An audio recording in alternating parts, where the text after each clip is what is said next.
Friends, welcome to terrace gardening, CS terrace gardening. ఈరోజు నేను అమ్మ వాళ్ళ ఇంట్లోని ఇవన్నీ పొన్నగంటి కూర హార్వెస్ట్ చేస్తున్నాను. ఆల్రెడీ ఇది చింత చిగురు హార్వెస్ట్ చేశాను, అది కూడా ఉంది, లాస్ట్లో చూపిస్తాను. వంకాయలు కూడా కొన్ని కట్ చేసాం, అది కూడా చూపిస్తాను. వర్షం పడుతుందండి. ఇప్పుడు నేను హార్వెస్ట్ చేస్తున్నప్పుడు ఇప్పుడు టైం ఎంత అయిందంటే 4 అవుతుంది. మేడ మీదకి వచ్చాను.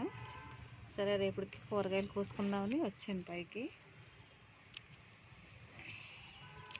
పొన్నగంటి కూర చాలా మంచిదండి. చింత చిగురు కోసేటప్పుడు దాంట్లో చెప్పాను దాని ఉపయోగాలు అన్నీని.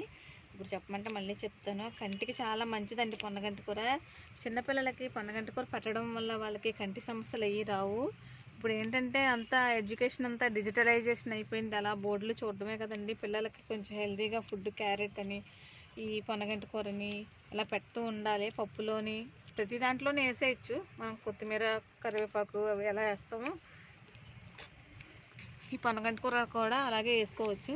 పిల్లలకి చాలా మంచిదండి. వేపుడులాగా, ఫ్రైలాగా, పచ్చడిలాగా, టిఫిన్లో పచ్చడిలాగా ఏదో విధంగా దాన్ని చేసి పెడుతూ ఉండాలి. ఈ రెసిపీస్ కావాలంటే ఛానల్లో పెడతాను, ఎవరికైనా కావాలంటే కామెంట్ చేయండి.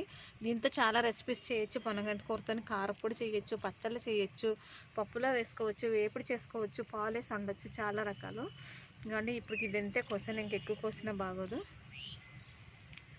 ఇదిగోండి, ఈరోజు హార్వెస్టింగ్లో పొన్నగంటి కూర, చింత చిగురు, కొన్ని వంకాయలు కోసాను. మా వీడియో కనుక నచ్చితే లైక్ చేసి, షేర్ చేసి, సబ్స్క్రైబ్ చేయండి. ఇంకా బెండకాయలు ఉన్నాయి, కొయ్యాలి, కోస్తాను.